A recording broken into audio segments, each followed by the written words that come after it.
नाज़रीन, पाकिस्तानी कानून में बहुत से ऐसे जराइम हैं जिनकी सज़ा महज 6 महीने कैद से ज़्यादा नहीं है, लेकिन ये क्या पाकिस्तान में ही हुकूमत एक ऐसा कानून बनाने जा रही है जिसमें 6 महीनों तक मुल्ज़िम को हिरासत में रखा जाएगा, फिर तफ्तीश की जाएगी और ट्रायल उसके बाद शुरू होगा। इस बिल को लेकर कौमी सलामती और अमन व अमान के लिए ख़तरा समझे जाने वाले मुल्ज़िमान को सिक्योरिटी फोर्सेस अब 3 महीने नहीं बल्कि 6 महीनों तक अपनी हिरासत में रख सकेंगी। यानी FIA हो, नैब हो, मिलिट्री हो या सिविल सिक्योरिटी एजेंसीज, वो किसी भी इल्ज़ाम में एक शहरी को गिरफ़्तार कर सकते हैं और 6 महीने तक तफ्तीश कर सकते हैं। और ये जो हिरासत है ये आइन के आर्टिकल 10A 10A के तहत होगी और इल्ज़ामात की जो तहकीकात है ये एक GIT करेगी। और इस GIT में पुलिस के superintendent, intelligence agency, civil arm forces, military और कानून नाफिज करने वाले इदारों के अफसरान शामिल होंगे। इस बिल के मुसव्वदे के मुताबिक किसी भी ऐसे शख्स को हिरासत में लिया जा सकेगा जिस पर रियासत के खिलाफ उकसाने समेत टारगेट किलिंग, अगवा बराए तावान और भत्ताखोरी जैसे इल्ज़ामात लगाए गए हों। माकूल शिकायत और मुसद्दका इत्तला पर भी मुल्ज़िम के खिलाफ यह कानून हरकत में आ सकता है। इससे पहले पाकिस्तान में पुलिस को तफ्तीश के लिए 14 रोज़ दिए जाते हैं, जबकि वफाकी सिक्योरिटी एजेंसीज को 90 दिन दिए जाते हैं। ये 90 दिन भी हमें याद है 2014 में उस वक्त दिए जाने का फैसला हुआ था जब एक बड़ी कार्रवाई हुई थी, दहशतगर्दी की APS का वाक़या हुआ था, जब मुल्क में दहशतगर्दी की वारदातों को रोकना एक नागुज़ीर हो चुका था। इस पर उस कानून के ख़िलाफ़ उस वक्त भी इंसानी हुकूक़ की आवाज़ें जो थी, बहुत सी आवाज़ें उठीं, लेकिन मिलिट्री कोर्ट्स के साथ साथ दहशतगर्दी के वारदातों में कोई इस कानून के ख़िलाफ़ जो है वो मौसर आवाज़ नहीं उठा सका। इस कानून की मुद्दत 2 साल फ़िक्स की गई थी जो 2016 में ख़त्म हो गई, लेकिन फिर 2020 में ऐसा ही एक कानून जो था वो दोबारा लाया गया था जिसमें 90 रोज़ की हिरासत को तो नहीं छेड़ा गया, लेकिन खुसूसी अदालत के फ़ैसलों को बड़ी अदालत में चैलेंज करने का हक़ ज़रूर दिया गया था। तो इसको जो है इस पर तनकीद भी हो रही है, तहरीक इंसाफ भी इस पर तनकीद कर रही है, ख़ासकर जो तहरीक इंसाफ के साथ पिछले 2 सालों में हो रहा है उसको उनकी सिचुएशन से भी जोड़ा जा रहा है कि कैसे क्या ये स्पेसिफ़िकली एक जमात को मज़ीद कमज़ोर करने के लिए, ख़त्म करने के लिए लाया जाएगा।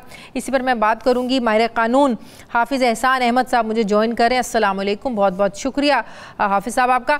हाफिज़ साहब, क्या इस किस्म के सख्त कानून की मौजूदा हालात में बहुत ज़्यादा ज़रूरत थी?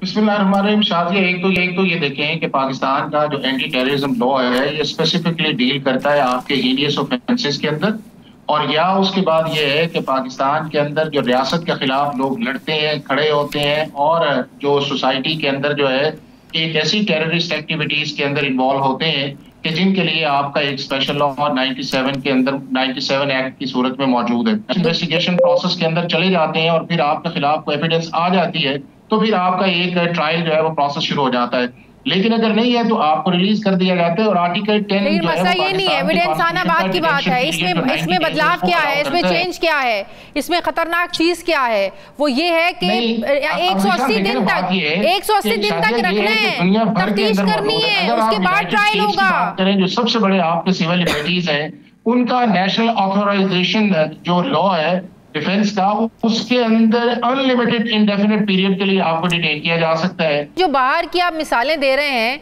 कि बाहर इस तरह के सख्त कानून हैं, तो बाहर कहीं मुझे कोई एक ऐसी मिसाल भी दे दें कि कोई पार्टी प्रोटेस्ट के लिए निकली हो, उस पार्टी के लोगों को पकड़ के तो दहशतगर्दी की एक्ट, यहाँ दहशतगर्दी की एक्ट लगाना तो मजाक है।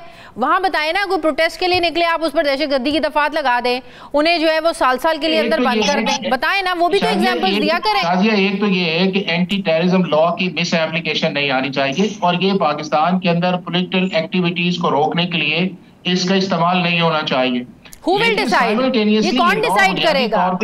यहाँ नैब को एक दूसरे के खिलाफ इस्तेमाल किया जाता रहा कि आखिरकार अदालतों को कहना पड़ा कि नैब को पॉलिटिकल इंजीनियरिंग के तौर पर इस्तेमाल किया जाता रहा, तो हु विल डिसाइड, कौन डिसाइड करेगा कि ये किसी सियासी जमात के खिलाफ इस्तेमाल नहीं हो रहा?